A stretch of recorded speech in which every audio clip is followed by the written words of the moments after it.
imprensa é expressarmos um posicionamento político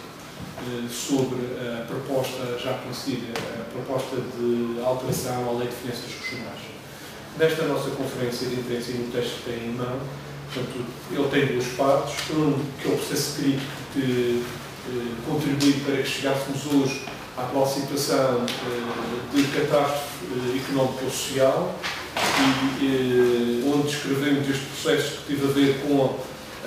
a alteração à Lei de Finanças Regionais, que culminou num processo muito negativo para a região em 2007, com alterações em 2011 e com a imposição do programa de agressão ao povo e à região em 2011, foram fatores decisivos para a atual situação de catástrofe económica e social da região.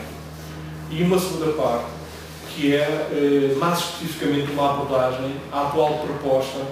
de alteração à Lei de Finanças Regionais, processo esse que merece a nossa total discordância. Talvez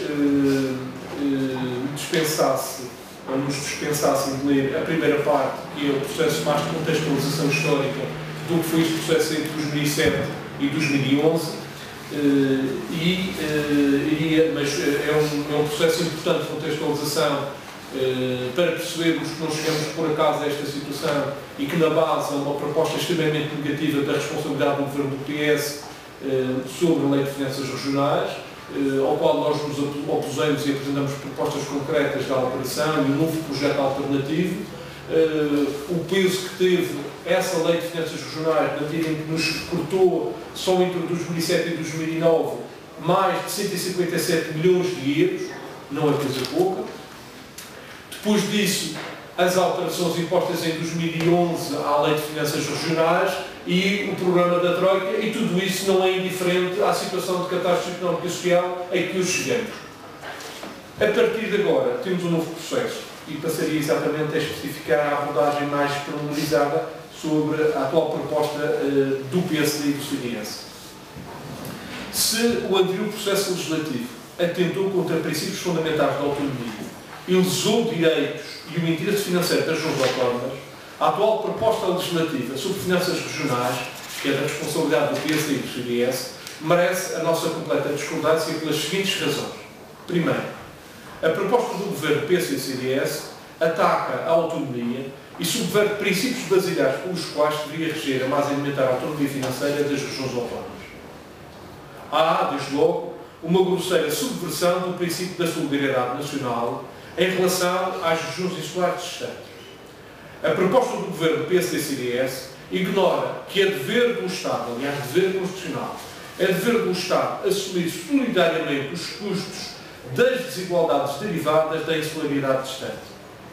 E ao pretender impor um garrote financeiro às regiões autónomas, ao querer reduzir as transferências orçamentais e ao limitar o investimento público, ao impedir outros níveis de desenvolvimento regional, a proposta do Governo PSD-CDS confirma uma linha política insolidária para com o povo das ilhas. Tal lógica de subversão da solidariedade nacional vai ao ponto de estipular a proibição do Estado de poder dar garantias aos empréstimos emitidos pelas regiões, de assumir responsabilidades pelas obrigações destas e de assumir os compromissos que decorrem dessas obrigações. Segundo, a proposta do Governo PSD-CDS invade buçalmente a autonomia política e legislativa das regiões autónomas, consagradas na Constituição e consagradas nos estatutos político-administrativos das regiões autónomas.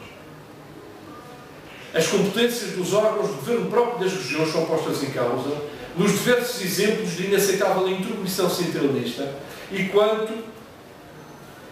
se reporta aos poderes de fiscalização política e acompanhamento de execução orçamental, à monitorização dos procedimentos governamentais e quanto à decisão de eventuais sanções políticas. No atual quadro constitucional das autonomias, para além dos poderes próprios de fiscalização do Tribunal de Contas, apenas os parlamentos regionais podem exercer poderes de fiscalização e de acompanhamento das políticas realizadas pelos executivos regionais. Ora, a imposição de poderes de supervisão do Estado colidem com as competências político-orçamentais das regiões, o que é inacceitavelmente centralista, é inconstitucional e anti-autonómico. como são também as propostas para a criação de sanções político-financeiras unilateralmente impostas por entidades estranhas às regiões ou, entre outros casos, a imposição de condições prévias de pareceres à livre iniciativa política e legislativa dos Parlamentos Autónomos. Terceiro, a proposta do Governo PSD-CDS, a par das restrições às condições de financiamento das autonomias, esvazia de conteúdo de poder o poder tributário e as atribuições fiscais consagrados pela Constituição e pelos estatutos político-administrativos de cada uma das regiões. Este esvaziamento de poderes e atribuições autónomas fica especialmente patente na definição das incumbências apontadas para o chamado Conselho de Acompanhamento das Políticas Financeiras. O papel reforçado daquele Conselho e do âmbito das suas competências vão muito para além da antiga necessidade de se garantir uma coordenação entre as finanças das regiões autónomas e as do Estado, para se transformar numa estrutura usurpadora das competências autonómicas nas áreas fundamentais da política fiscal e sob a execução orçamental. As restrições das condições e níveis de diferenciação fiscal das taxas dos impostos em relação às aplicadas a nível nacional constituem outro dos condicionamentos inaceitáveis, pois, daquele modo, as regiões autónomas ficam amputadas quanto a um importante instrumento de política fiscal capaz de compensar desvantagens estruturais para as economias insulares e de suprir desigualdades sentidas pelas populações residentes das ilhas distantes. É, por tudo isto, que às medidas governamentais da responsabilidade do PSD e do CDS que lesam as regiões autónomas, é preciso contrapor uma resposta política de reprovação, de não resignação. Aos raciocínios centralistas que a direita tenta impor, utilizando estratagemas para asfixiar a autonomia financeira e assim negar direitos dos povos das ilhas, importa contrapor com firmeza medidas que contrariam interesses vitais da autonomia e direitos de quem vive nestas regiões.